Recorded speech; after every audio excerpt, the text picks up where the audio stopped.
ഇന്നത്തെ യാത്ര എങ്ങോട്ടാന്നറിയാം മക്കളെ നിങ്ങൾക്ക്? അതും നമ്മുടെ കുറിയാത്ത് ഡാമിലേക്കാണ്. അതും നട്ടപ്പാതിരാത്രി. എന്ത് കാണാനാണ് നിനക്കറിയത്തില്ല കേട്ടാ. പക്ഷെ എന്താണെന്നറിയത്തില്ല, ഡാമിൽ നിറച്ച ആൾക്കാരായിരുന്നു. തീ കത്തിക്കുന്ന ചൂട് കൊടുക്കുന്ന ആണെന്ന പോലെ ഒന്നല്ല കേട്ടാ. നല്ല തിരക്കാണ്, ചെല്ലുമ്പോ തന്നെ അറിയാം. പിന്നെ നല്ല ചെറിയ ചെറിയ മഴയുണ്ട്. കുറച്ചേരം വെള്ളത്തിയൊക്കെ കളിച്ച് കഴിഞ്ഞപ്പോ നല്ല വിശപ്പായി. കാരണം ഡാം കാണാൻ പറ്റത്തില്ലോ. പിന്നെ കൊറിയാത്തുള്ള ഒരു റെസ്റ്റോറൻറ്റിൽ കയറി ഫുഡ് കഴിക്കാൻ അവിടെ വെച്ചിട്ടാ. റെസ്റ്റോറൻറ്റിൽ ചെന്നപ്പം തന്നെ നമ്മുടെ കണ്ണിപ്പെട്ടത് ഫിഷാണ്. ഫിഷ് കണ്ട പിന്നെ നമ്മൾ കൈവിടില്ല. അതുകൊണ്ട് തന്നെ ഫിഷ് ഐറ്റംസ് തന്നെ എടുത്തോളാം ചോദിച്ചു.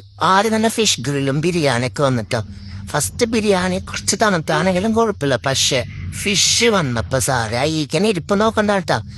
ഫിഷ് ഒറ്റയ്ക്ക് തീർത്ത് 4 കഴിക്കായിരുന്നു. പിന്നെ വേണ്ടാന്ന് വെച്ച് പിന്നെ അത് ആസ്വദിച്ച് കഴിക്കുന്ന ഒരു ഫീൽ. ഓഫ് ഫുഡ് അടി കഴിഞ്ഞപ്പോഴാണ് റെസ്റ്റോറൻറ്റ് പേരെന്നെ മര്യാദയ്ക്ക് നോക്കുന്ന അൽസബ്ഹ റെസ്റ്റോറൻറ്റ്. ഒരുപാട് വെറൈറ്റി ഫുഡൊക്കെ അവിടെ ഉണ്ട്. പക്ഷെ ഞങ്ങൾ ട്രൈ ചെയ്ത് ഫിഷ് ഐറ്റംസ് ആണ്. പക്ഷെ സത്യം പറയാനുള്ള ഗൈസ് അടിപൊളി ഫുഡായിരുന്നു. നിങ്ങൾ ട്രൈ ചെയ്ത് നോക്കുക. ലൊക്കേഷൻ വേണ്ടതൊക്കെ ഞാൻ താഴെ മെൻഷൻ ചെയ്തിട്ടുണ്ടാ.